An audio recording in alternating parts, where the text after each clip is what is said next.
Hi everyone. Hello. Good evening. Good morning. Whoops, I did not want to stop the stream. Yay. You will not be able to reconnect. No, I don't want that. There we go. Sorry, I almost destroyed the entire stream right at the beginning here. How's it going, everybody? I hope you're doing good.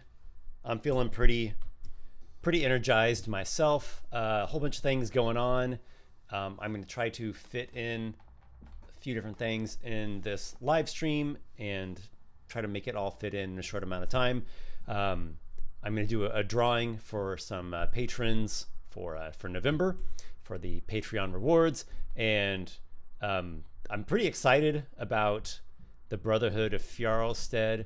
There was we'll talk about Brotherhood of Fjarlstead here in a bit. And then also pretty excited about Gauntlet Runner, both the Kickstarter and also the YouTube competition. There's going to be the next dungeon competition coming up on my channel here in just a few days. I basically have all but one of the sessions recorded, and I need to edit them and get them uploaded. So that will be forthcoming very, very soon. Hello, everybody in the chat. Good evening to ya. Prib, bring back the choose your direction style D&D adventures. So at the moment, the Brotherhood of Fjarlstead is the closest one in that direction. Now, it's not one that has feedback or decision points made by the viewers, but otherwise the format is closest to, I mean, it's a solo adventure, a narrated adventure. I never know quite what to call those, so I guess narrated adventure is the best I've been able to figure. So tell you what, since there's a bunch of topics that we're excited about, and I want to do some Q&A too, why don't I do the patrons drawing first? So we'll get that put in place, and then we'll talk about the various topics of note. So let's jump over to, here we go. All right, the wheel of names is about to spin. Every month I do a drawing. The people's names on here are supporters on my Patreon. Depending on what level a person is at, your name could be in here once, twice, thrice, or even potentially 5 times for the mythic patrons. And then if your name is selected, you get to choose a reward. You can pick what you want. A lot of people have a concept for a monster or an NPC that will get fleshed out and built as like a 5e monster and put into the next newsletter. But not everybody does that. Like last month, one of the patrons wanted to do a Zoom call. So we did a one-on-one Zoom call. And then the month before, somebody had, what was it? An adventure module, I want to say, or just an adventure that he'd written, and he wanted me to look that over and give feedback. So I'm pretty flexible. Okay, let's do that.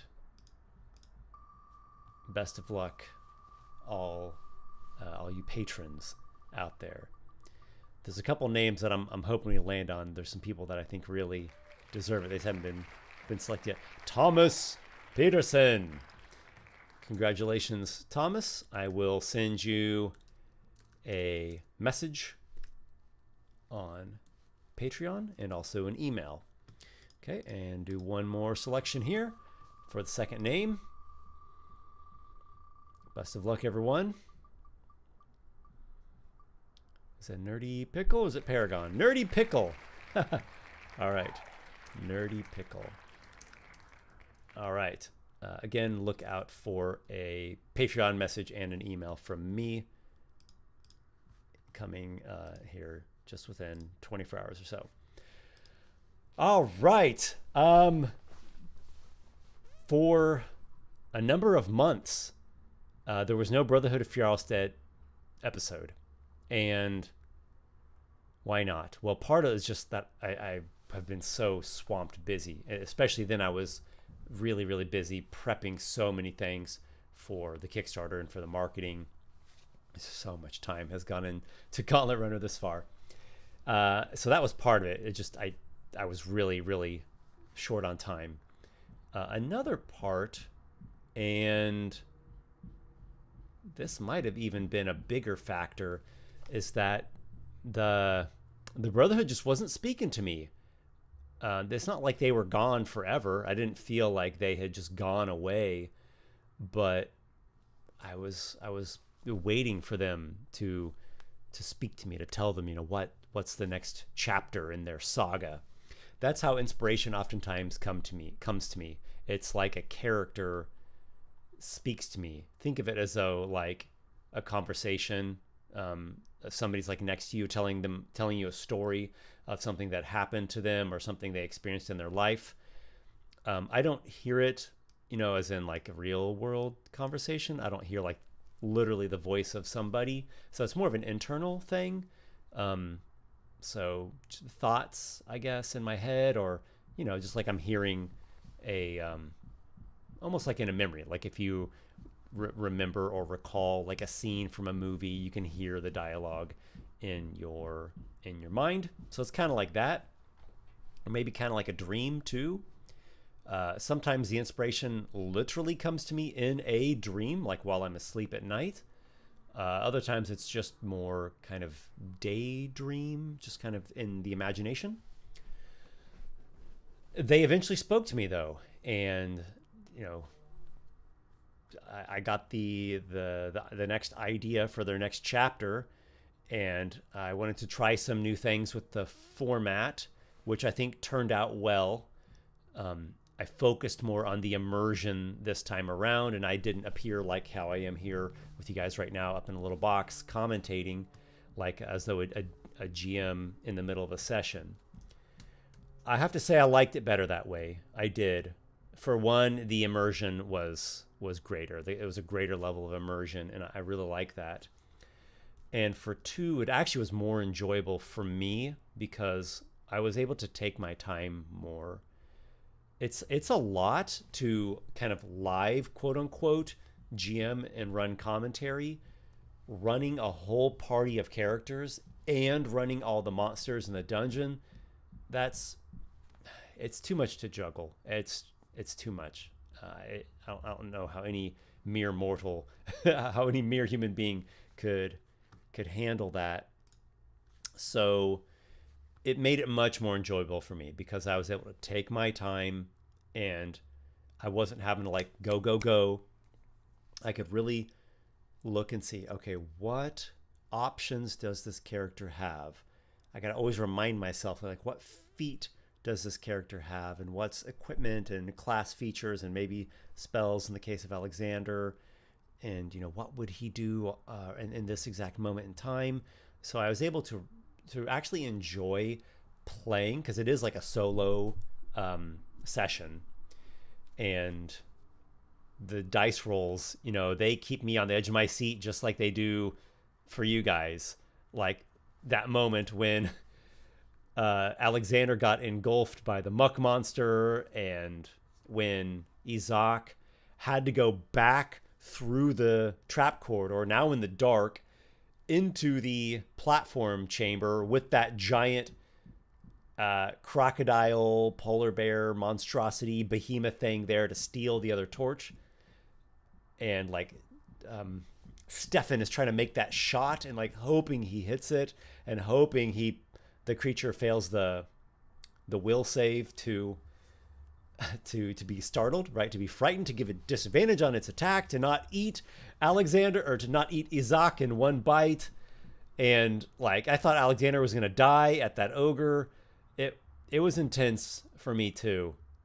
And that's part of the process. Part of the process of this format is that I get to genuinely enjoy the adventure, because my enjoyment of it transmits through the work, and I know you guys can feel that too. Everyone can. You can tell when you are, say, watching a movie or reading a book, and you can tell the people that made it, their hearts weren't really in it, or maybe they weren't really enjoying it. It doesn't come off so well. And you can also tell when somebody really enjoyed creating something, and you can feel that they're attached to it, right? You can feel that they are the words escaping me here. They are engaged. They're engaged. They're connected to it. You can feel the actual human emotion in there. So that part of the format I liked a lot. I do think I maybe went slightly too fast. So maybe some instances I should have slowed down my narration just a little bit, so that way you all could, the viewer could process just a little bit better things that were happening when it's a moment where there's like a lot of, there might be like a bunch of different things happening in a certain moment. And so it's kind of a lot to process. So yeah, when I do the next episode, I'm going to try to be a bit more mindful and be more conscious of, okay, at this moment, I need to just give this another beat before I move on to the next exchange, so the viewer can process this just a little bit better. Maybe the viewer needs to read something. Another thing that I think would be better is if I actually program the characters and the monsters a bit more fully. That way the chat, it's called the chat in Foundry, the right hand panel, that way it can show more completely all the information. Like here on this one, it says giant pale alligator rolls for initiative. So great, you know what that roll was. But here, it doesn't say that was Isaac's, what was that there? I don't know, it's like an acrobatics check or something. And there's a damage roll. No, that's like a second wind. So I think I need to program the VTT better so that it will actually show in each one of these boxes, each of these chat messages, what that roll is for. And that way people can always just be referencing that and there's not any confusion. Another thing that could be improved is what else? To get their images. Yeah, I need to get their images here in the chat as well, because there's just these like generic placeholder avatars for the characters and monsters. So yeah, still some room for improvement, still some changes that I want to make to the format. I'm always kind of tinkering and experimenting. And yeah, I think it'll just keep getting better and better. Let me jump over to the chat here, guys, because I know some of you have left some comments or questions. Winterwolf, hey Esper, I just wanted to say a huge thanks for the awesome and amazing contributions you have made over the years. I love watching your channel. Right back at you, man. Much love for you as well. Like I've been saying this a lot lately, and I guess it's because it's particularly true as I've been running this Kickstarter. And I've been, as maybe you've noticed, I've been trying to focus a bit more on my channel and on kind of upping my game. It's really because of you guys that all this is possible. Whatever you do, whether you are somebody who only watches the videos or whether you're someone who also backs my Kickstarters or supports me on Patreon, doesn't matter. Well, it does matter, but what I mean is whether how you are a part of the channel or the way in which you engage, I appreciate all of it. All of it. It makes a difference, and don't ever feel like I got on the video I released today, I got some comments saying like, hey, I backed the Kickstarter, but I'm broke. Hey, I'm like a struggling college student, so I wish I could, but can't.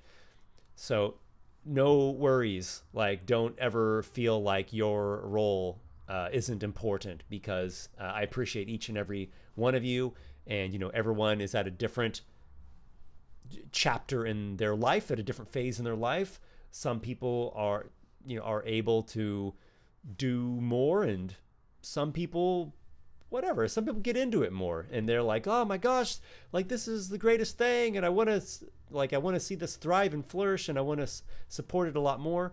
And other people, they watch a few videos here and there, and that's it, and that's cool. I don't have I guess what I'm trying to say is I appreciate everybody. Okay, you all really are what allows this whole Esper the Bard endeavor to be what it is, to exist. If it weren't for you guys and all the tremendous support, I don't know what I would be doing. not this. I would be working a job that would grind my artist soul into dust. All right. I tend to be long-winded with my responses, so bear with me, everyone. Joy Jin 8692. Hello, Esper. I hope you're doing well. I'm sure you're quite busy lately. Don't forget to take some time off and rest. Thank you very much. Yeah, I have been staying extremely busy, but I have been getting some more sleep over the past, say, like 2 weeks, which has been good. I was really running ragged for a number of months there, just regularly not getting enough sleep, and that took its toll on me, sad to say, but I've been getting some better rest, and that's definitely been making a difference. I've been drinking more water too, trying to stay more well hydrated, and I think that's also been helping. Gordness 1969. I love the format of the narrated adventure. Need to go all in on the Fjarlstead brothers. Yeah, man. There's something about this group of warriors that has clicked with people, and I'm glad to see that. It has humble beginnings, just a Monster Melee episode of guardsmen in the ruins of their destroyed town, trying to fend off the remaining the ogre, the remaining Etten, and they're just down to like their last. I think they start off with 8 of them, is 8 or 10 guardsmen, and I decided to not just use generic guardsmen for each character token, which I easily could have done. It actually would have been easier and faster just to like stamp like they're all just that same token and they're all just guardsman 1, guardsman 2, guardsman 3. I thought it would be more enjoyable and give it more character, a little more personality, a little bit more story if I gave them names and each one had a unique image on the character token. And also there would be another benefit of it being easier to keep track of who's who. It can get a little bit awkward or cluttery for a GM and for the viewer for that matter when you're always just referring to Goblin 1, Goblin 2, Goblin 3, and you're like, which one was which? And it's it's not the best way to do it, just from a practical standpoint. So I'm really glad that I took the extra time and made those like individual named guardsmen, because the magic of the role-playing game played out there. That that's the magic of it. These stories arise from the dice rolls and the improvisational moments that strike the GM. So humble beginnings as a kind of a simple Monster Melee video, and people liked it, and I liked it too. There was just something really there was a visceral, there was it had human heart in it, in there, even if it was just a little bit. There was a bit of human heart in there, this like struggle of kind of common men, right? Not superheroes, but just common men trying to defend their homes and their loved ones against ravenous, savage giants. And people wanted to see more, so we did Elmar and the other guardsmen against the dire wolves. And Elmar fell, but he fell bravely, helping. Got some noise going on outside. Helping to defend his brethren, his brothers in arms. And so what we could consider those two Monster Melees, like the episodes -1 and -2, or no, wait, what would it be? It'd be like episode -1 and episode 0.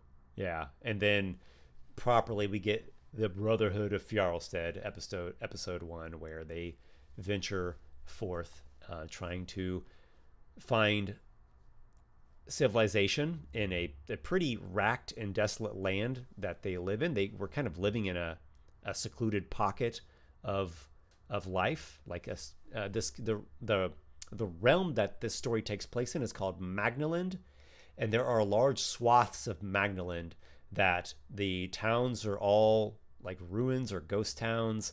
The land is kind of racked and like struggling to recover after decades of arcane blight that was left in the wake of the War of Three Dooms, which had, like a literal traditional warring with, squads and armies clashing, but it also had these magical super weapons called Alabons that were deployed, and that left essentially arcane fallout that left these blight mists for like 80 years. The mists have been gone for a while now. They've been gone for over a decade. I think it's been, at this point in the timeline, like 16, 17 years. But still, many parts of Magdalene, they have not recovered. Like, the populations were obliterated. They were killed. And so it's ruins. It's racked land that's like, it's alive, but it's struggling to regrow. Or there even are some blight wastes where the mists might be gone, but there still are lingering like mutant monstrosities, arcane horrors, bizarre hazards in the landscape. So I look forward to doing the next episode. I already, like I just described, I already know some ways to improve the format. And I think that's going to help a little bit, and that'll be cool. And the characters, they're still talking to me. The muse is still singing, we can say. And so I've already got some ideas of what happens. I'm not going to say anything more because I don't want to chase away. I don't want to dispel the magic of it. But hopefully I'll be able to produce that much sooner than the span of time we had between episodes 4 and 5. Which, by the way, I'm not numbering them, the episodes. I don't know if I should. Like, I number them myself in my own document to keep it organized. So, like, the Blood Pit was episode 5. What do you guys think? Should I be numbering them, like in the YouTube video titles? Typically speaking, when you number a series, like part 1, part 2, part 3, episode 1, 2, 3, etc., those videos tend to not do as good on YouTube. And so I'm always trying to be mindful of the returning viewers and the people that are kind of invested in this, but also new viewers. I want to bring in new viewers as well. And we want more people to discover this, and we want it to grow. So I don't know. I mean, ultimately, it's going to have to just be a call that I'll have to make. But if you guys have any opinion on that, if it really doesn't matter to you, if it's not like, oh, I can't keep track of them and I don't know what order because they're not numbered in the title, if that doesn't matter, then I'll probably just leave it off. And there is a playlist. There's a Brotherhood Saga playlist as well. It's on my channel, and it should be linked in the video. I actually might have forgotten to link it in this video here. But the playlist has them in order, in chronological order. Go back to some comments here. Red Shadow. Sorry, guys, this jumps on me. Red Shadow Blade. Hey, Red Shadow Blade. I just interacted with you a bit on a comment earlier. I used to play some background music in your streams. What happened? Good question. Actually, nothing happened. Maybe I should get back to that. Do I have any music right here that I could play? Oh, I don't have it. I don't have it like mixed in advance, so it might. I don't know what the levels are going to sound like. Good call, though. Yeah, I'll get back to putting some music in. RP Die. Hail the Brotherhood. Hail indeed. Gordness. I have to say, I thought that was the end of Brotherhood of Fjarlstead in that scene. I thought Alexander was going down. And again, this is how it's how I write these things.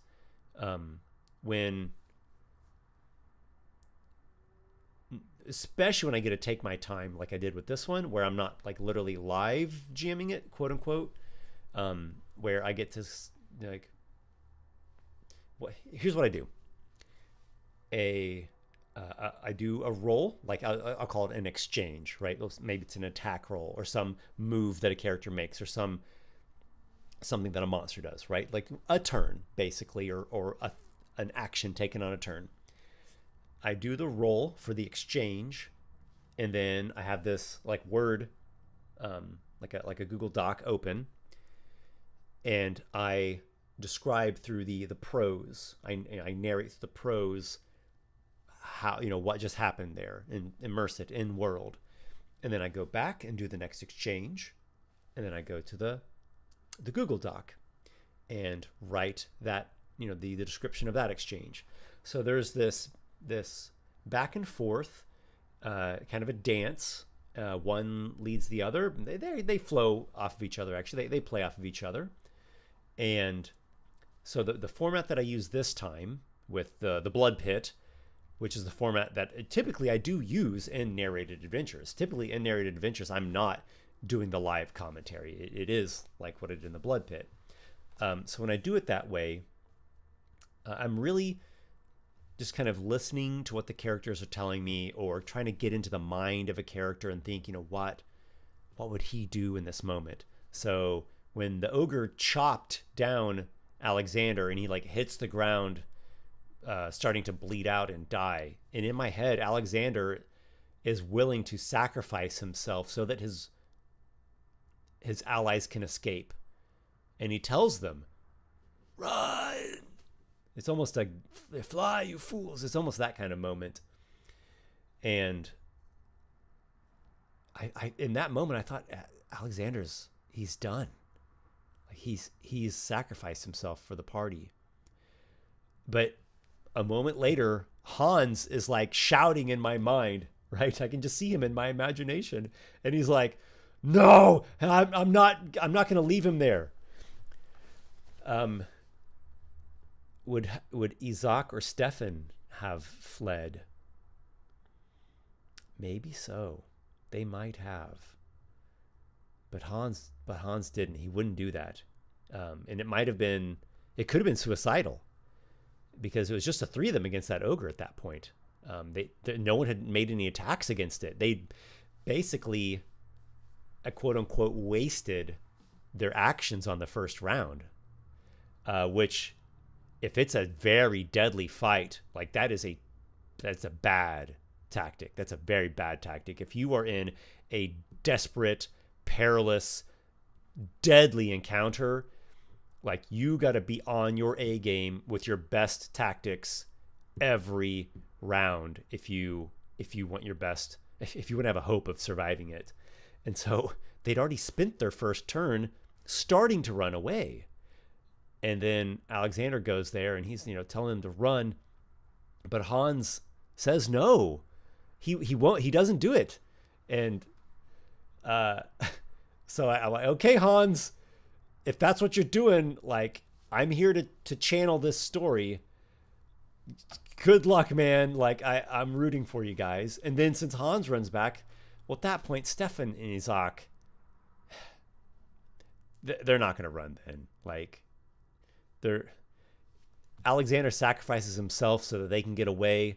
I could see Stefan or Isaac swallowing that bitter pill and like accepting that. I think particularly Stefan, he's a lot more rugged, and he's very hardened. He's a very hardened and gruff kind of guy. And Isaac is, fear gets to him a lot. He's younger and scrappier and flightier, and I could see him just in terror, fleeing that.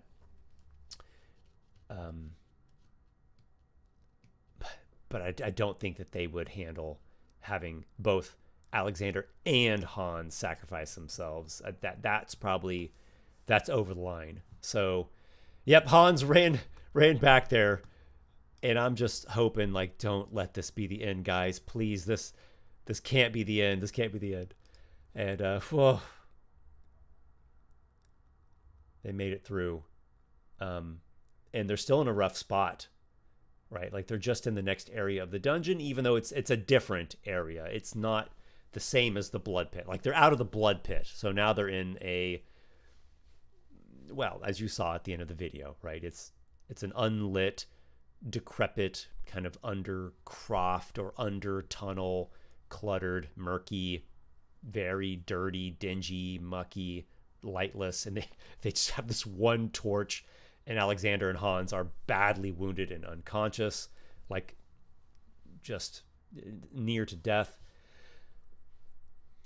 I told you I ramble, guys. I'm very long-winded. I got a lot of steam behind me. Jet River, also the death saves against that armored ogre. Yeah, man. Mr. Fluga, hail Fluga. Dynamic storytelling like that is a good way to get the creative juices flowing. Huh, you can say that again. Yeah. So the flow is definitely engaged with the Brotherhood. Like I said, I could see the next episode coming out in the relatively near future. I don't know when exactly, but I don't think it's going to be months. I think it's going to be a matter of maybe a month or maybe less, weeks. I don't know, guys. I don't know. I'm not one to. I don't like to give my word or to make a promise unless I really know that I'm going to fully commit and deliver and totally keep my word. That's a big deal for me. So, and I also don't like to talk about stuff until the thing's done or until I've got it like well developed and like it's already in the pipeline. Like the gears are already in motion, the wheels are already turning, and like it's going to be a thing. I just need to finish doing the work of it. So, hot dice. Yeah, let the drama settle in a little more. Yeah, I think that's going to be a good way to go. There'll be some certain moments where I'll kind of shift gears a little bit. Like driving a manual, right? There's different gears for different moments and different situations. And I don't think it's going to be a huge modification. I don't think it's going to have to be any major change. I think it's just going to be certain moments. I do need to keep my foot on the gas. And then other moments I do need to, just let it sink in a little bit. Give it a beat. Give it just a moment to process. The insatiable Dr. Boom. Hey Esper, I saw the video you made today for your Gauntlet Runner Kickstarter. Would you mind if I posted it into some Florida board gaming groups and the Interesting Nerd Club Discord? Please do. Thank you. Thank you very much. Guys, I'm in kind of the final stretch of the Kickstarter. We're closing in on the final week. So I'm like shouting from the rooftops and from every street corner, everywhere that I can, as much as I can, to get the word out and to get people to become aware of this project. Now, obviously, I'm very biased because it's my own project, but I really think there's something special with Gauntlet Runner. And I know it's not just me that thinks that. There's lots of other people from, you all, the gamers, right? The adventuring parties of the wider community, to my closer circles, people that are in the Myriad Legends Living World campaign in that community, to other YouTubers and other RPG creators. So I know a lot of people feel something special with this. I know it has potential for so much, and it's also connected to so much more. It's not just this isolated, standalone product in a vacuum. It's intimately connected to this whole campaign setting, Myriad Legends, the world of Ikoros. It's connected to a wider world. There's more books and more stories and more adventures and more like character options to come. Like this is one link in a greater chain. So like I really have high hopes for the momentum to build, because there's so much potential for so much more. So yes, thank you. Please do help me, anyone and everyone, the insatiable Dr. Boom, and anyone else that wants to share the links, spread the word. You have my utmost gratitude for that. Let me see if I can pronounce this name correctly. Romanada, or maybe it's Homunada. I don't know. Esper, I've been following your content since 2008 when you were still Reps Esper. That was such a terrible channel name. I don't know why I ever went with that channel name. That's okay. I'm glad I switched the channel name. Not the channel itself, just the name, to Esper the Bard. Thanks for the great stuff over the years. Man, that means a lot to me. Whenever someone has been watching for that long, since the early days, like that's the old guard right there. Like, hail to you, buddy.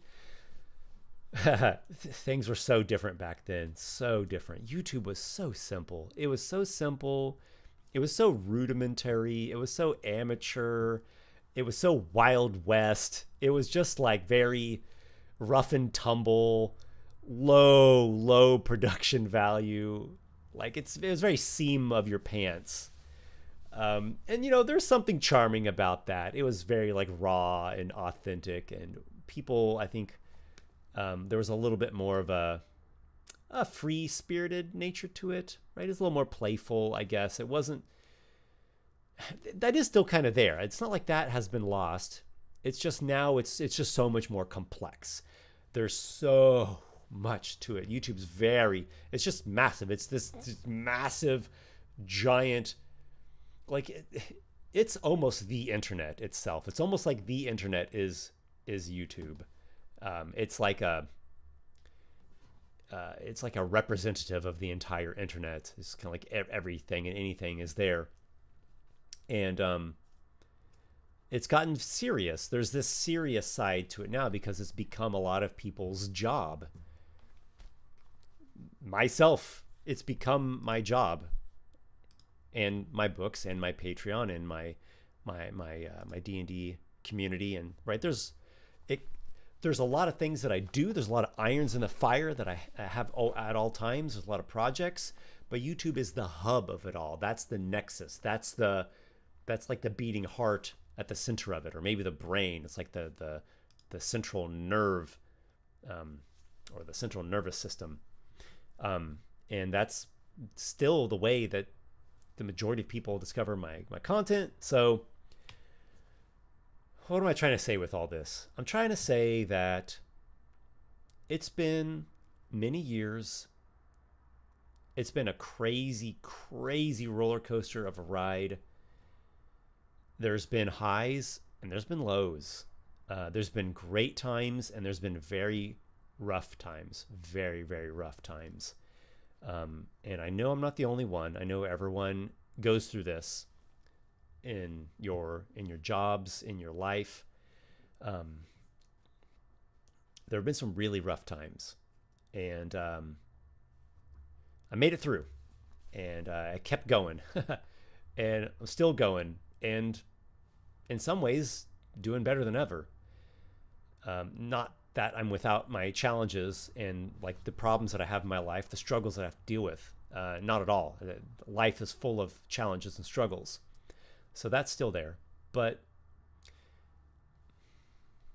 there's this potential I see, this great potential for something that reaches more people, that inspires more people, that helps more people, that, thought is thought-provoking, right? That stimulates more minds, or that touches more hearts. There's just so much more could be done. So many ideas for adventures and books, and I might even make my own RPG. And the Living World campaign as well. I'm going to keep mentioning that because that has so much potential as well. If you guys don't know, like there's lots of GMs and lots of players all in this free community campaign based out of my Discord. And we have a website now too, which was a major upgrade for us. We have a website for our campaign. And like what that might turn into is incredible. Like the world that the Brotherhood of Fjarlstead is set in, that Gauntlet Runner is set in, that all these adventures that my books are set in, like that's not just me alone in my office at my computer. It's not just me in the hamster wheel of my own mind. It's lots of people playing, literally dozens and dozens. I think we've had over 100 sessions a month since April by this point. In this world, in Ikoros, the characters are in there and we know where they're at in the world, and there's all these GMs running great adventures, and everyone, puts their own little touch on it. They all put their little little style on it, and that's cool. Everyone has each GM has, right, has like his own creative spin, and the players are loving these adventures and getting to try out all these different characters that they've always wanted to play. People are playing tons of D&D. And I want to scale it up more. Our intention is to keep scaling it up. Obviously, we can only have so many people at a time enter in, but we do grow over time, and I wanted to keep growing. And I really, really want to keep providing that, a place where people can come and find, here is a community of active, passionate gamers. The GMs have been vetted, so they're good GMs. People, there is a common value of great adventures that gets put as the top value. High quality, great adventures. That is what is most important. That comes before anything, right? We don't worry about other things before that. Yeah, I'll leave it at that. Great adventures. And it's a free game in the sense that there's not like a subscription or a monthly payment. I encourage people to like buy my books or support me on Kickstarter or on Patreon. I've got too many thoughts like that are jumbling up here. I encourage people to support my work, but that's on you, right? Do what you want. Do what you can. There's not a requirement.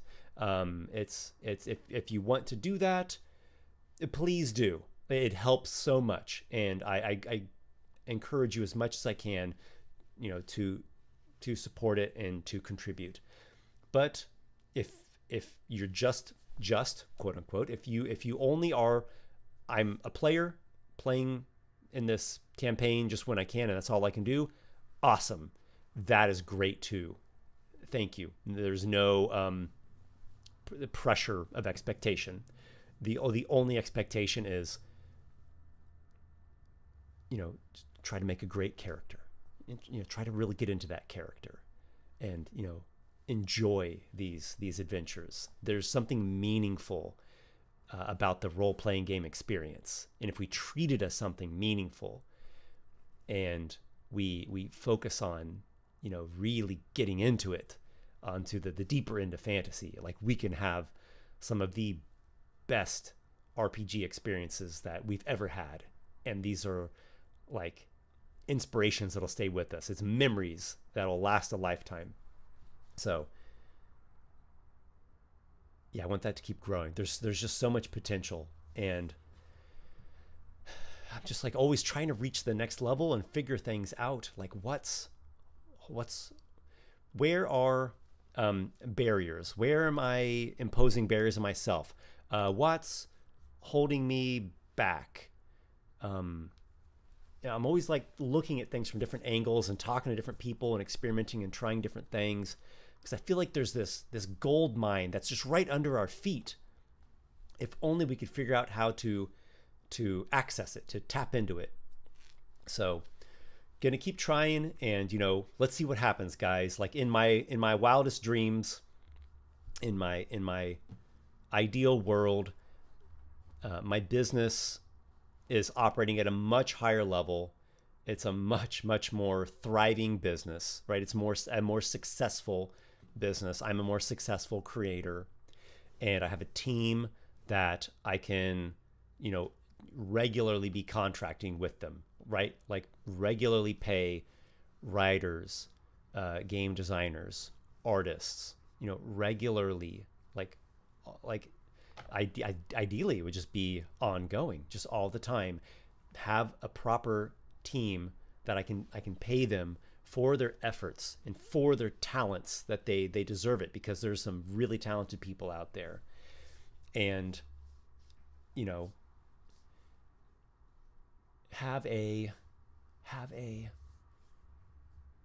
it could still be just D&D.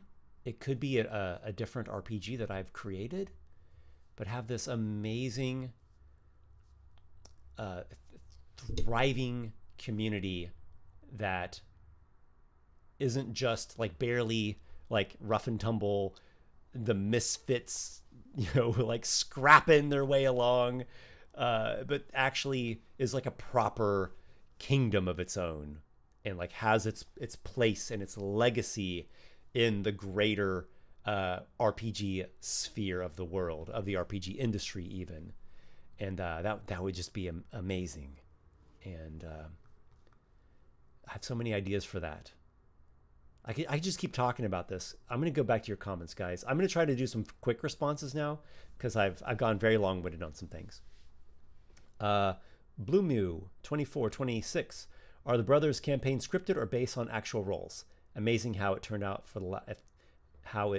if it's the latter. Yeah, based on actual roles. That, I guess I kind of answered that question already in my previous thing, but yep, based on the actual roles. So sometimes things happen that just like blow me away, but then I get to adapt that into the narration. And like if Alexander would have died there, then he would have died.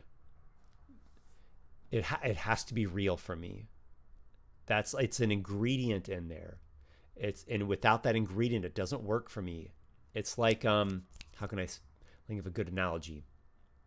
You want to build a fire, right? You need the different components to make a fire. Fuel, oxygen, like sufficient heat, right? Like extreme heat, a spark or a match or friction or whatever it is. So the realness is one of those components. It's, I don't know which of those components to relate it to, but it's one of the components. Maybe it's the oxygen. And if that's not in there, it doesn't ignite for me. Like I can't motivate myself to create the thing if there isn't a realness to it.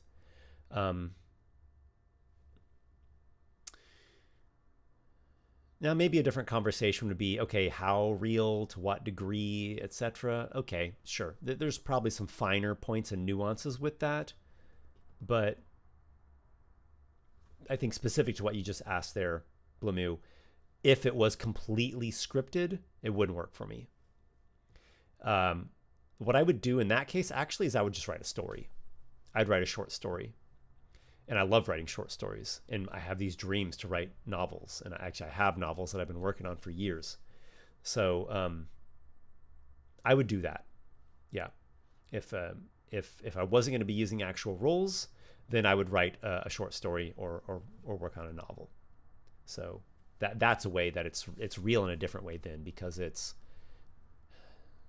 not a game anymore. I'm not playing a role-playing game at that point. So the realness doesn't come from the realness of the gameplay. The realness comes from how, like, authentically can I channel these characters that are telling me their stories. Mr. Fluga, one of the most enjoyable names to say in all of the community. All this D&D got me to pick up multiple Conan the Cimmerian stories by Robert E. Howard, and I can see a lot of the inspiration it has on your style. Yes.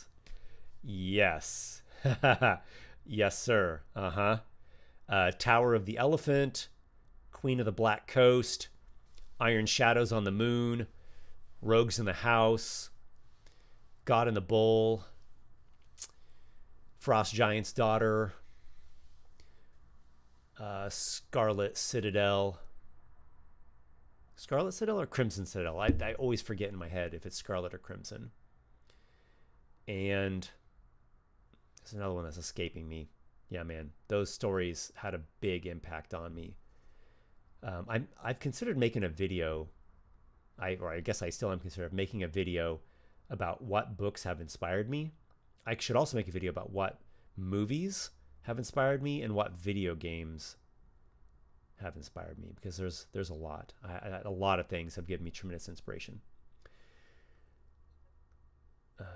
Okay. Jet River. One thing that I really enjoy about how the Brotherhood is turning out is how they went from just having the distinct tokens to having different personalities and classes as the series progressed. Yep. So they're if they can get a long rest in, they will reach 4th level, because they went through so much in the Blood Pit that was actually worth a level's, like a full adventure's worth of experience points. I I didn't say this, or I haven't said this yet. I thought about saying it actually at the end of the Brotherhood of Fjarlstead episode, but that episode, the Blood Pit, is inspired by Gauntlet Runner. I don't know if you guys have picked up on that, but the Blood Pit basically is the Gauntlet Runner episode of the Brotherhood of Fjarlstead. That's what they went through there. Put into a dungeon trial, high stakes, hardcore. Every room is an adventure, back-to-back challenges, and you can't just take a rest anytime you want. You have to find specific sanctuaries to rest in, and it's this like dungeon trial that has been created to test the characters, right? To test the contenders to their limits. So, yeah, that was the Gauntlet Runner episode of Brotherhood of Fjarlstead. Originally, I was going to mention that at the end of it, and I even recorded a bit where at the very end of the video, I did a promo for the Kickstarter, but I ended up removing that part because I don't know, it just kind of, I don't know if it was a tone clash or just something in me wanted it to just end on that note. That I think that's what it was. It was an artistic choice. There was a specific note that episode ended on, and I wanted that note to hang all the way through to the end. Was that like the best business decision? I don't know. Maybe not. But I'm glad I ended up making that choice. Moz Parasite, hello Moz. Good to see ya. I have a question. What was Lord Undead babbling about? How is Blood Eye betraying him in Frozen River similar at all to the four guards trespassing? Mm-hmm. That's a good question. So, was it mad babbling? Was Lord Velgot, is he insane? Does he see connections that aren't there? He thinks of himself as someone who has a sense of justice rare in this world. Is he just completely insane about that? Is he just manic? Is he psychotic? Is he, whatever other mental malady we could ascribe to him? Maybe. What do you think? Or maybe he speaks the truth. There could be reasons that we haven't seen. He also, from what I perceived, because again, these characters speak to me, the inspiration comes to me. What I perceive from him is that he had the chance to, when Havel, his nemesis, like his lifelong nemesis, his feuding rival from whoever his people are, when they were out on that hunt when they were younger, and Havel fell in the frozen river, and he had the chance to not help him, and presumably Havel would die in the river. And he hated this guy, and he had wished for his death, yet there was something in him that made him help Havel out of the river. So he seems to be connecting his sense of justice with that even though he had this desire for the guy that he hated to meet his doom, like a grisly death in a frozen river, there was something greater, like a greater order, a greater cosmic truth that said, even though you hate this guy and your emotions want him to die, there's something bigger than that is calling you to actually help him and to aid him to get out of the river and to survive. So that seems to be the connection that I sensed there with him talking about, he has a sense of justice, and there's something about getting plunged into the river.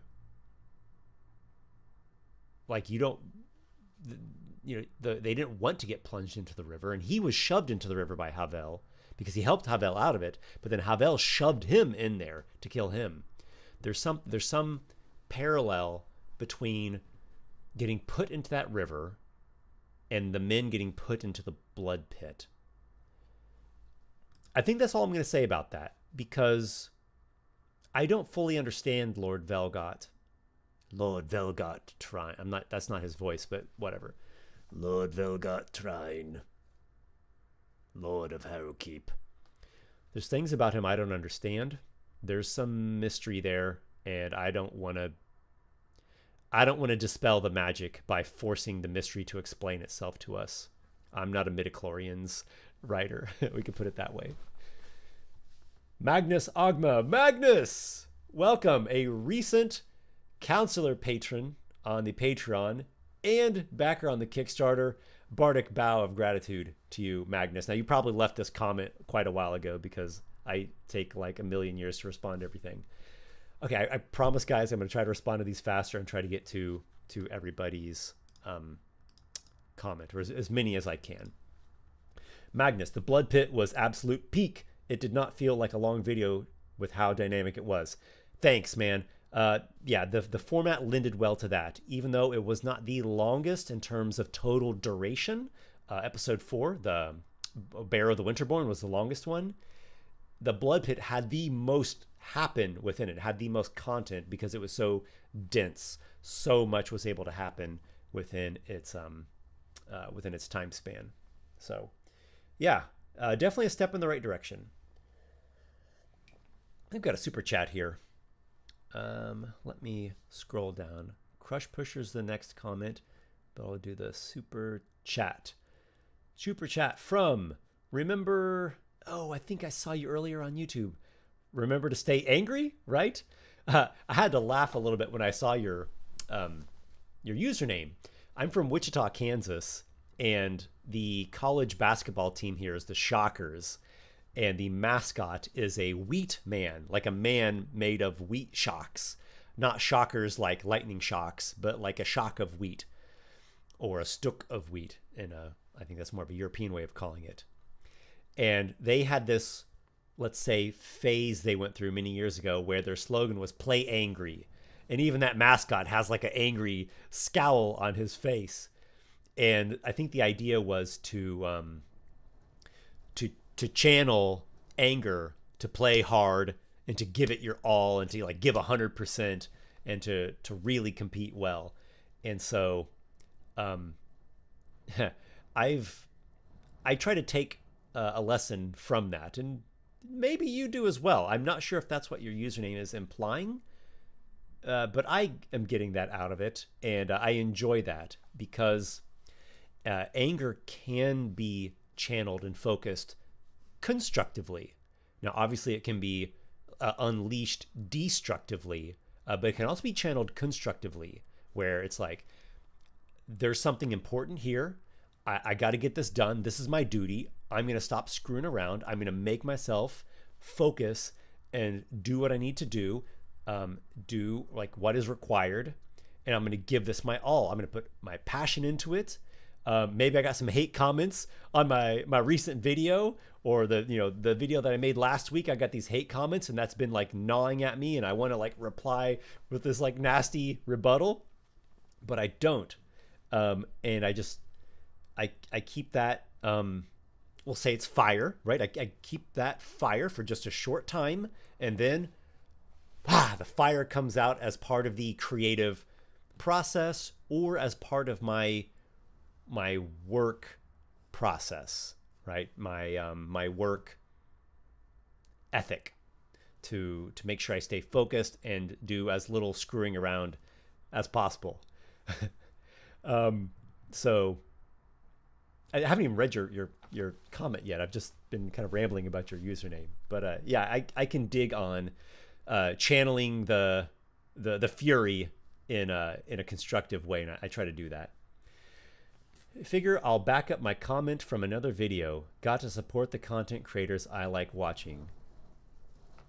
Thank you very much. Your generosity is fantastic, and your gold coins are valued highly, and not just for the gold coins, but for the thought behind them, the meaning that is behind them. And everyone, Angry is speaking the truth here. And this is a truth that we all have to remember. If you enjoy something, whatever that thing is, doesn't matter if it's a YouTube channel or a book or an artist or anything. I mean, it could be a charity. It could be your local church. Whatever it is that you see, this is doing good in the world, and there's something valuable to this, and I want it to continue. I want it to continue or even grow and thrive. You have to support it in some way. You have to do that. If you don't, and not enough people support it, it fades away, or it gets overtaken by something else, and that something else that overtakes it not necessarily is going to be doing so much good. So there's kind of two sides of the coin. I know I said I was going to give some quicker answers, but you did a very generous super chat, so this is an exception. Then I'll get back to the quicker answers. There's two sides of the coin when it comes to the work that I do on my channel. And I mean, I'm not the only one. This kind of pertains to everybody. I see the potential in D&D. I see the potential in role-playing games, the potential for, the really good stuff, for it to be great, and for us to all be enjoying like the greatest adventures that we've always wanted to play in and to run, and the greatest stories that we've always wanted to see and to hear. Okay, so I want things to be good, and we all want things to be good, right? We want things to be good. We want things to improve, and we think that there are some things that could be better, right? There's the two sides. There's kind of the criticisms of things that presently exist in official D&D that we wish were better, different, had never been put in there, etc. Then the other side of the coin is not criticism, but actually creation. So it's fine and well to do the criticism, especially if it's constructive, right? To think, right? It's fine and well to think. We need to think. We need to discern. And it's fine and well to analyze things and to break them down and figure out what makes them tick. Let's strategize. What's not working so well? How could we do something better? What's a better solution? Right? That criticism process has its place, fine and well. But the other side of that coin is, instead of critiquing that guy's stuff, I'm going to make something and create something and contribute something and throw my own hat into the ring. And I'll get to see just how easy it is to actually go and create something. And you discover, right? We all discover this when you actually go and create a thing. Whoa, this is way more difficult, way more complex, and way more time consuming than I ever realized. So you speak the truth, Angry, and we can all stand to bear this in mind. In whatever way that you can, in whatever way that's feasible for you, for your stage in life, support the endeavors, support the work that you believe in. I could say a lot more about this. I really could, but I'm going to get back to some of the other questions because there's a lot of people that I think are probably waiting on me to spotlight them. Thank you very much, Angry, and to be continued. I have a feeling there's going to be some more topics to come with you.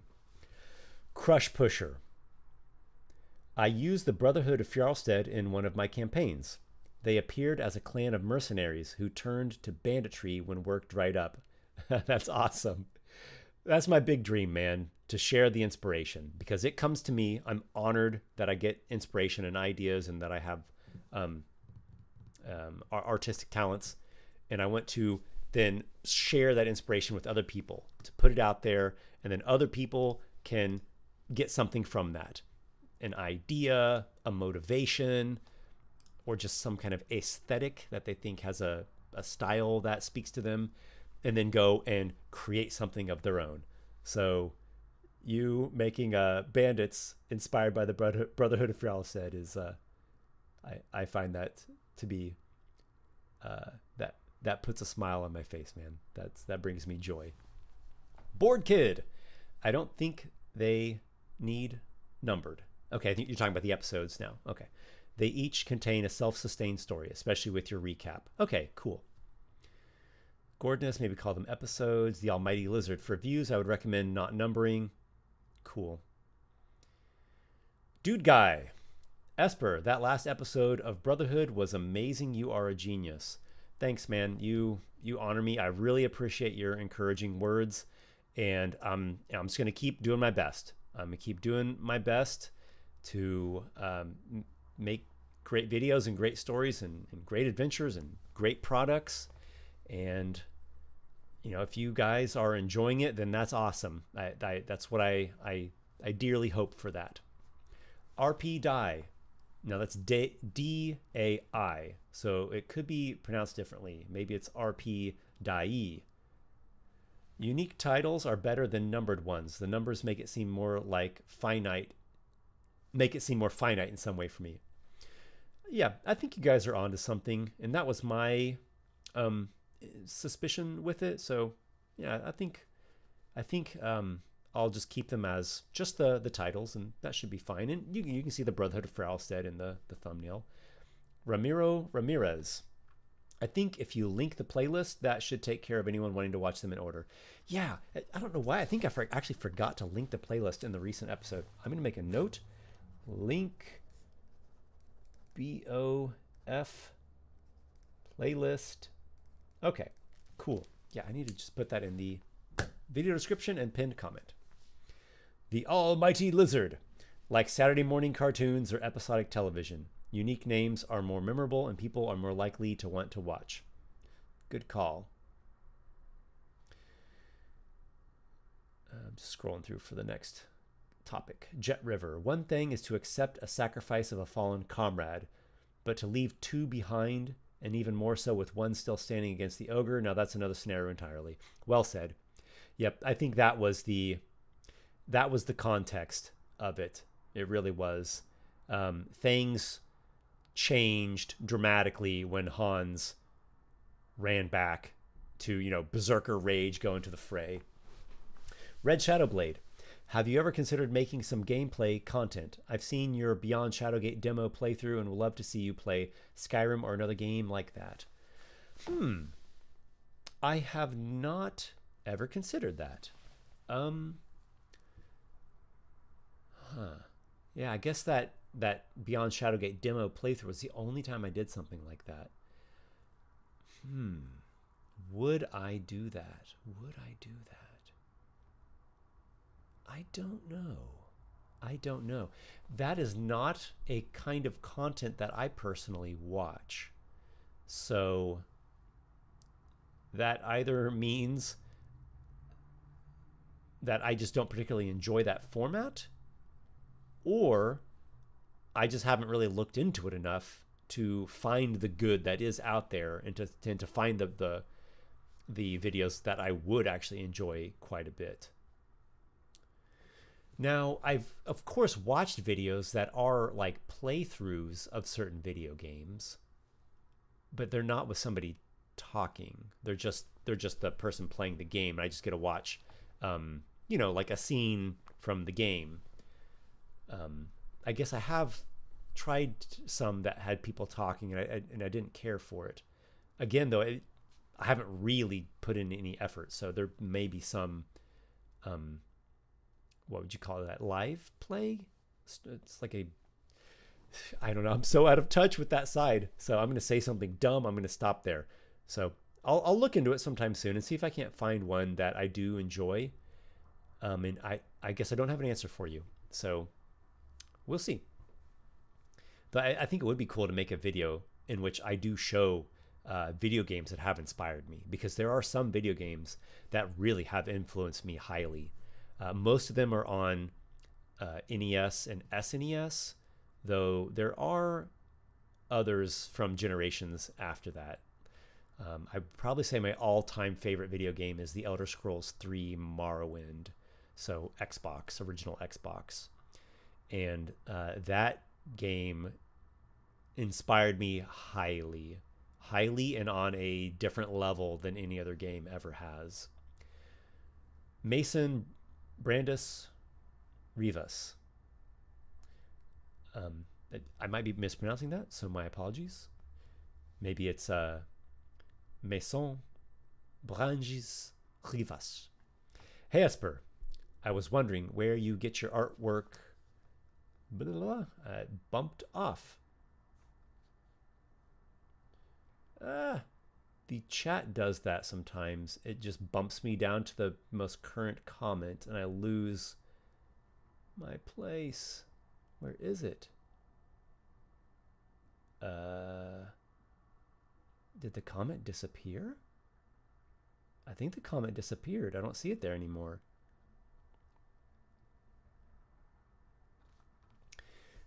Okay, well, if I come across it again, I'll get to it. That's so weird. There's the Jet Rivers one, Red Shadow. Okay, I don't know, that's super weird. Mr. Fluga Fluga. The thing I like about Isaac is that he's affected by fear. When there has been a morale roll, he always succeeds, and he often gets the final blow on the enemies. Isn't that curious?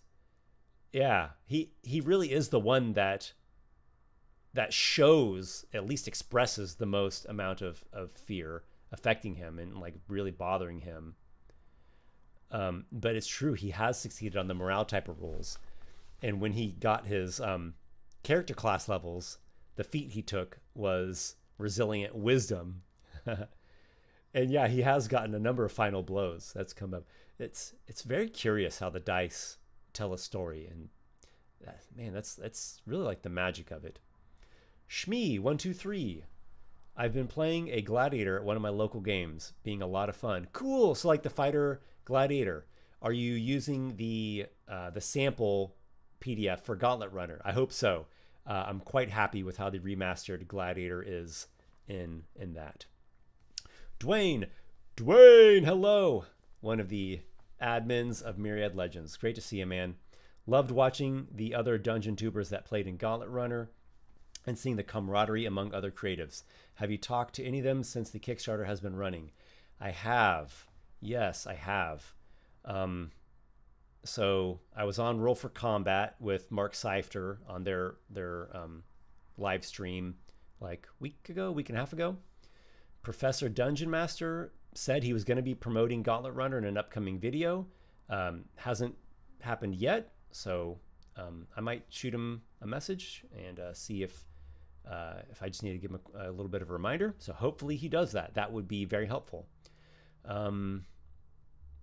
Tabletop Bob has been promoting it, and he also ran a Gauntlet Runner session on his channel. AJ Pickett was supposed to have promoted it. He said he was going to. I'll check in with him as well. So, yes. And Black Lodge Games. Black Lodge Games had a really cool conversation with me about Gauntlet Runner, and they aired that video, on the day the Kickstarter launched.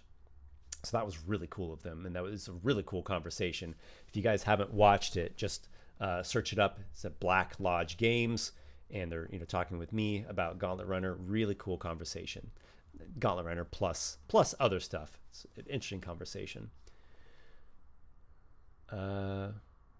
Ruminata, Esper, I was glad to be there with you during the highs and lows. Thanks, man. Much appreciation. Trebit, the website is the best thing ever. Yeah, the Myriad Legends website is a major upgrade for us. Really, we badly needed that. And yeah, I'll be doing some improvements to the website sometime soon. There's like some different parts I need fleshed out. The marketplaces, more guidelines on crafting and magic components. And there always needs to be like more lore and world building on there. But yeah, the website's fantastic. Bardic bow of gratitude goes out to Mikhail, who is the dev of westmarches.games. That is the site that powers our website. That's the host of it.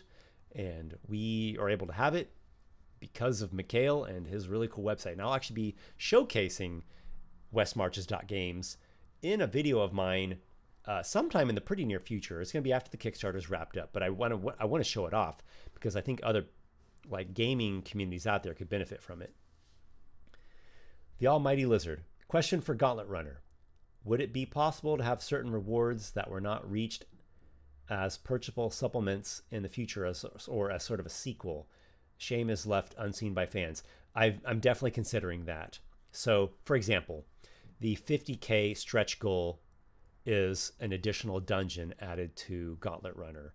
The dungeon's name is Mazmora or Mazmorra or Mazmorra. Depends what kind of accent you want to pronounce it with. And I have some really cool ideas for that dungeon. If we don't hit that stretch goal, there's a good chance that it will be created and published either as its own standalone adventure module or in a different book. It'll show up like in a sequel book, like you said there. So yeah, those are thoughts that I'm very much considering.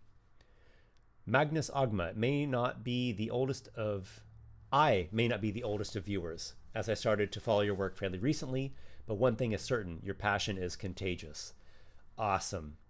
Yeah, I got a lot of steam behind me. Part of it's just there in me. I was just kind of born with some fire in my blood and like this weirdo artist kid, and just a lot of inspiration comes to me, and I'm very passionate about that. Part of it comes from my dad. He comes from like a long lineage of like warriors and soldiers and hunters, and he's I've got a bit of warrior blood in me. And part comes from my mom. My mom really taught me how to care. So, and there's more to it than just that. But I don't really need to go too long-winded. I think I missed a super chat. Let me see if I can remember my place. It's another Dwayne comment. Okay, let me go down. Here we go. PBR. That's all I can see of the name. PBR, and there's like the maniacal smiley face avatar. Could you please make more long format compilation videos? Thank you for your time and effort. Love your content. Your 2 thumbs up in my book. Awesome. Yep. Actually, I was just thinking about that the other day. I was scrolling through my more recent monster ranking videos, trying to gauge about how many of those I would need before I could do a compilation and put them together for a long format, right? Like the 4 or 5 hours long compilation. So one of those will come sooner or later. Presumably the Brotherhood saga will reach a conclusion. And then once that reaches a conclusion, then I can also do the compilation of that, like the mega cut. The difficult decision to make there is, do I include those 2 monster melees in it at the beginning? Maybe. I mean, I do enough recapping and also showing what they endured in the sacking of their town in the like proper Brotherhood of Fjarlstead episodes that I don't think those 2 monster melees are required. It's not like we're going to be missing out on context or story because that gets filled in well enough. Would it be too much of a tone clash if I put those in there? I don't know. That's a decision that I'll have to make at a later point. Okay. I'm also seeing here. Oh my, I'm also seeing here other comments that I've missed. Oh no, I just haven't gotten to them yet. Okay. I'm about out of time, guys. Let me grab a few more comments here. Oh, let me check how the Kickstarter's doing. Let's take a glance at that. We cracked the 30K stretch goal not too long ago today, which was super cool to see. So the book now is going to have an additional subclass in it, and the backers are going to vote on which class the subclass belongs to. So I'm really excited to see what class you guys are going to choose. and the book is now increasing in content, going up in value. So again, really hoping for the 50K stretch goal. The 50K stretch goal really is a turning point for Gauntlet Runner. Right now, Gauntlet Runner is still in the kind of, what would I say? It's still kind of in the rough patch at the moment. The funding on it is on the low side, which that harkens back to my like channeling the fire to try to motivate people with today's video that I put out. Which, thank you everybody for watching that and for feeling the motivation and going and showing the support. So I don't want to go too much in this topic because it's very complex and I could talk about it a lot. There's a whole bunch to it, but it's kind of the nature of Kickstarter. If a Kickstarter is hitting just at the funding goal, just the minimum 100%, it's rough. And like the way I do it is like, okay, I can justify making the book. It's gonna hurt. It's gonna financially. It's gonna hurt. It's gonna suck. I'm gonna lose money, or best case scenario, break even, but probably lose money. But I will make the book, and it's gonna be a great book. I'm gonna put my love and care and my dedication in it, and cool. My 4th book is gonna get made. It's going to be out there and it'll be on my shop. And, of course, some people are going to buy it from the shop. So there'll be some sales. But it's rough, though. And so 30K, that's what's 300%. So 300% still is in the rough. Like if this was golfing, we're in the rough still. We're not like plunged down at the bottom of the water where we're just like sunk. And we're not in a sand trap. But we're in the rough. It's pretty rough. It's pretty rocky, but definitely much better than just 100%. 50K, so 500%. That's really the turning point, I would say. When a Kickstarter campaign gets around that level, where it's about at 500%. And my last 2 big books were like that. They were around the 500% mark. That's when you're like, okay, this is getting good now. Like this is, what would I call it? Like maybe bronze tier. I don't know, maybe borderline silver tier. You're in the fairway. It's not amazing, but it's cool. And it really helps. It offsets a lot of the costs that go into a Kickstarter, of which there are many, and they are big costs. Producing the video for the Kickstarter, like the trailer video, paying artists for the illustrations, the marketing costs a lot. And unfortunately, you always lose some of your marketing money because you have to experiment for a while. So some marketing money is just down the drain. That always happens. Kickstarter takes their cut. The pledge manager, like BackerKit, they take their cut. Then, of course, paying the print company. And that's a big chunk right there, paying for the books to be printed. Plus all of my work hours that go into it.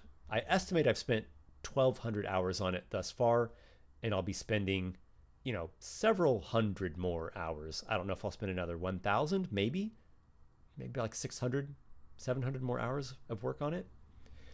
And more. I'm forgetting some things, leaving some things out. There's a lot of costs that go into this. So it's easy to just see this at a glance. You're like, cool, 30K. Ha ha ha. Ha, you sweet, sweet summer child. That 30K is going into a big crocodile's mouth and like getting mashed up. And I'm going to get my my scraps. But we'll see. But there's still like a week left, 8 days left on the Kickstarter. And I'm like going to keep promoting this baby and like keep giving it my all and fighting the fight. And we'll see what we can get this to, guys. And, the more I can thrive, the better for me and the better for you all. It's a positive feedback loop. It's win-win. That's what I aim for, win-win. Okay, just a couple more comments here. Dwayne, I pulled a bunch of traps and hazards from Esper's Emporium to test players' resolve in Jaya. Looking forward to more Diabolic Dungeon set pieces in the Gauntlet Runner book. Awesome, man. Yeah, I do like traps and hazards quite a bit. They add another dynamic, another layer, or another dimension. That's what I'm trying to say. They add another dimension. And I also grew up getting a lot of inspiration from Indiana Jones. So that, he has to always navigate those traps and perils and puzzles. And some other movies too, like Jim Henson's Labyrinth was a huge inspiration for me. And of course, like books and RPGs, they sometimes have different trap things or puzzles in them. So yeah, you can look forward to a bestiary of monsters and a section of traps in the Gauntlet Runner book. Death25 or Deatha25. I hope you make a version for Pathfinder/Starfinder in a future version. Not sure. All right, I'm gonna take one more question and then I'm out of time. Crush Pusher, how would you handle a TPK of the Brotherhood? It'd be difficult to handle, that's for sure. It'd be a tragic end, man. That'd be brutal. I've done a number of narrated adventures on my channel by this point. If you watched my video today, I even showed some of my earliest videos on my channel. And my first full-on proper narrated adventure was at the beginning of 2010, like early January 2010, the Island of Horns. And I've done a number of narrated adventures, like the Brotherhood of Fjarlstead. It's like a great grandson in a long running lineage of narrated adventures on my channel. It's a format that I created, that I pioneered from way back then. It's rare that there's been a TPK or a total failure. Typically, the characters have succeeded or partially succeeded and escaped to live. There is one that has a grim ending, and the hero actually fails. And there's also a couple where like a character dies. That some characters have died along the way too. But A Star Above the Changing Winds, which actually is one of my personal favorite narrated adventures on my channel, even though it's not one that got viewed a lot. But I liked it a lot. A lot went into that one. It was very special to me. It was before I had Ikoros. It was in my previous setting of Novara, which I retired from RPGs, and I only write short stories and novels in that setting. But it really captured like a little slice of something from Novara, something special in that narrated adventure. And I created the music for it. I produced music, so all the music in the episodes is music that I created. But it has a tragic, grim ending, and I rolled with it. I did it, and I made a epilogue episode. So after the character met his demise, I made an epilogue episode, which wasn't so much gameplay, it was more just narrative. So I might do something like that in the hypothetical scenario that hopefully is not going to happen of a TPK of the Brotherhood of Fjarlstead. It would be very difficult for me.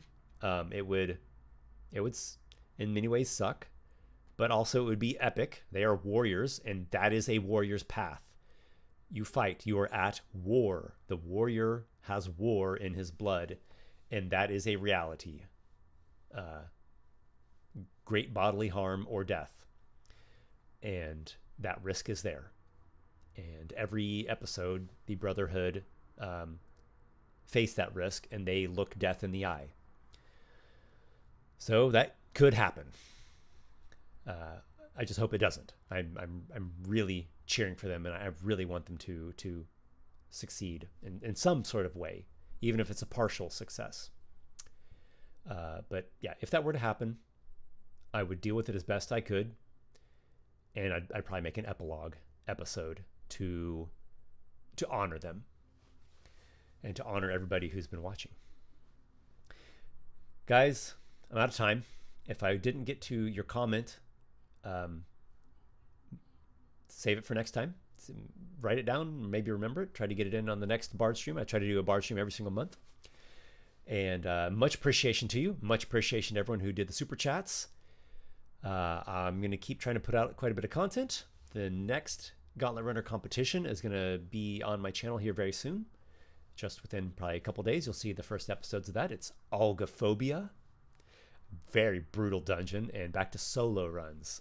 So get your popcorn out because there is going to be some blood. All right, everyone. Thanks, as always. And may your adventures be many.